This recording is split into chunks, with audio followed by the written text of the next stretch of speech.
Sir, இன்னைக்கு ஒரு நாளாவது டியூட்டியா பாக்குறியா? என்ன சார் சொல்றீங்க?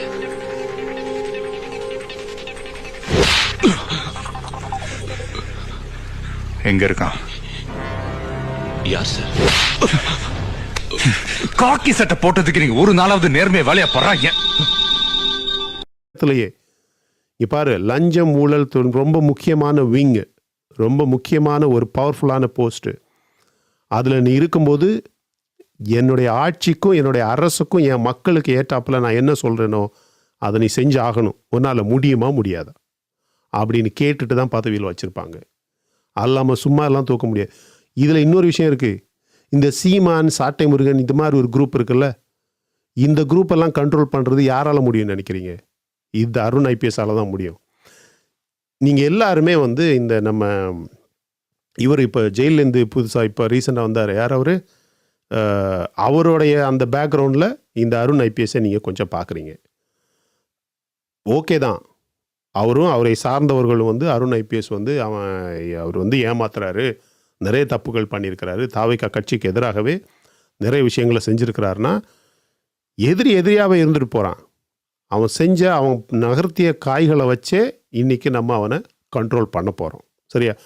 எல்லா ஃபைலுமே சவுக்கு சங்கர், ஆமாம், தேங்க்யூ எஸ்எல்பி சவுக்கு சங்கர், அவருடைய பேக்ரவுண்டில் அவர் சொல்லக்கூடிய அவர் வெளியிட்ட ஒரு சில ரகசியங்கள், அவர் பேசுகிறத வச்சு நீங்கள் அந்த கோணத்தில் எல்லோரும் பார்க்குறீங்க. சவுக்கு சங்கர் சொல்கிறது தவறுன்னு நான் சொல்லலை. சவுக்கு சங்கர் அருண் ஐபிஎஸ் பற்றி கிளைம் பண்ணுற விஷயங்களில் 100க்கு 70-75% உண்மையாக கூட இருக்கலாம்.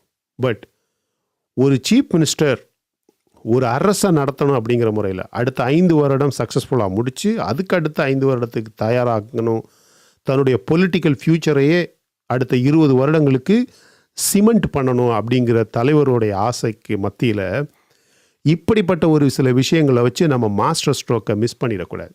ஸோ நீங்கள் கமெண்டில் சொல்லுங்கள், இது தாவேகா சிஎம் விஜய் அவர்களின் மாஸ்டர் ஸ்ட்ரோக்கா அல்லது இது ஃப்யூச்சரில் பேக் ஃபயர் ஆகக்கூடிய ஒரு மிஸ்டேக்கா?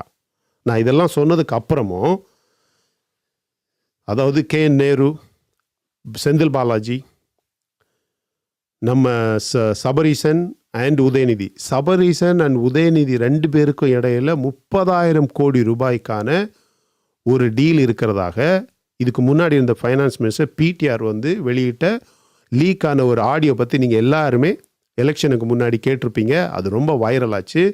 அந்த ஆடியோவில் பிடிஆர் சொன்னது, தன்னுடைய வாழ்க்கை முழுவதுமாக இவங்க நினச்சிருந்தாலும் சம்பாதிக்க முடியாத பணத்தை 30,000 கோடி ரூபாயை சபரீசனும் உதயநிதியும் ஒரே வருஷத்தில், ஆட்சிக்கு ஒரே வருஷத்தில் இவங்க ஹேண்டில் பண்ணியிருக்காங்க அப்படின்னு. அந்த ஆடியோ உண்மையான ஆடியோவா, அது அத்தன்டிக்கான ஆடியோவா இல்லைனா ஃபேக் ஆடியோ, அது இன்னும் ப்ரூவ் ஆகலை. பட் அந்த ஆடியோ வைரலான விஷயம் உங்கள் எல்லாருக்குமே தெரியும். ஸோ அந்த 30,000 கோடி பிட்வீன் சபரீசன் அண்ட் உதயநிதி, அது ஒரு கேஸு.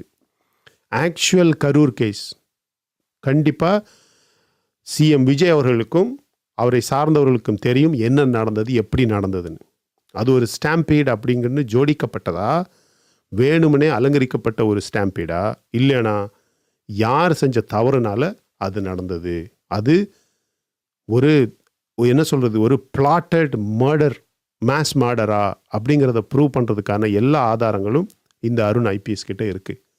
KN நேருவோட கேஸு, செந்தில் பாலாஜியோட case, TASMAC case, sand mafia case, இந்த எல்லா கேஸுக்குமே ஆங்காங்கே ஃபைல்ஸுகளை புதைச்சி வச்சுருக்கிறது மிஸ்டர் அருண் ஐபிஎஸ் கண்டிப்பாக. ஏன்னா ஆளுங்கட்சியில் இருந்து மிக முக்கியமான ஒரு கிரேட்டர் சென்னை கமிஷனராக இருந்ததுனால நிறைய சீக்ரெட்ஸ் அவர்கிட்ட இருக்கும், அவருக்கு தெரியும்.